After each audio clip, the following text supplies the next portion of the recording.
1980 के दशक में भारत और पाकिस्तान के बीच सियाचिन ग्लेशियर की सीमाओं पर विवाद बढ़ गया था। ये ग्लेशियर दुनिया का सबसे ऊंचा युद्ध क्षेत्र है, जिसकी ऊंचाई लगभग 5,400 मीटर है। ग्लेशियर पर नियंत्रण हासिल करना दोनों देशों के लिए रणनीतिक और सुरक्षा दृष्टि से महत्वपूर्ण था। पाकिस्तान ने इस क्षेत्र पर कब्जा करने की कोशिशें शुरू कर दी, जिससे भारत की सुरक्षा खतरे में पड़ सकती थी। भारतीय सेना ने गुप्त रूप से 1983 से 1984 के दौरान ऑपरेशन की योजना बनाई।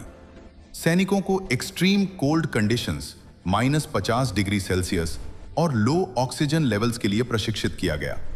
मैप्स और रिकॉनेसेंस मिशंस के जरिए ग्लेशियर की चोटियों और घाटियों की जानकारी एकत्र की गई। आपूर्ति और लॉजिस्टिक चैलेंजेस भी तय किए गए, क्योंकि इतनी ऊंचाई पर खाना, हथियार और उपकरण पहुंचाना बेहद कठिन था।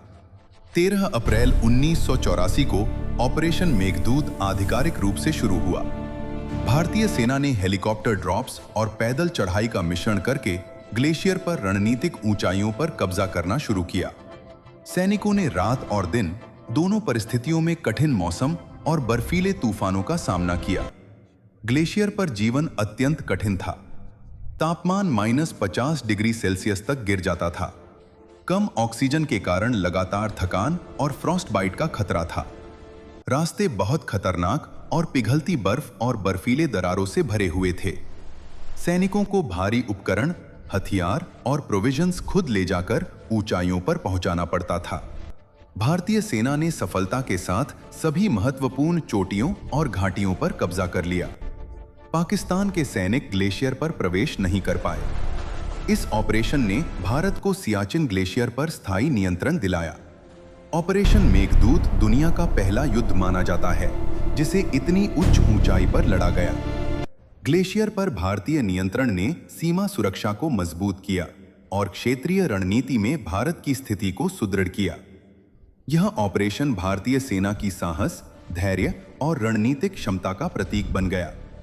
सैनिकों को लगातार ग्लेशियर पर तैनात रहना पड़ता है। कभी-कभी सैनिक 6 से 12 महीने तक एक्सट्रीम कंडीशंस में रहते हैं। ऑपरेशन मेघदूत के बाद सियाचिन को दुनिया का सबसे ऊंचा युद्ध क्षेत्र कहा जाने लगा। इस ऑपरेशन ने भारतीय सेना की विश्वस्तरीय उच्च ऊंचाई युद्ध क्षमता को साबित किया। ऑपरेशन मेघदूत केवल एक सैन्य सफलता नहीं था, बल्कि यह भारत की भू राजनीतिक सुरक्षा, सैनिकों के साहस और देशभक्ति की मिसाल बन गया।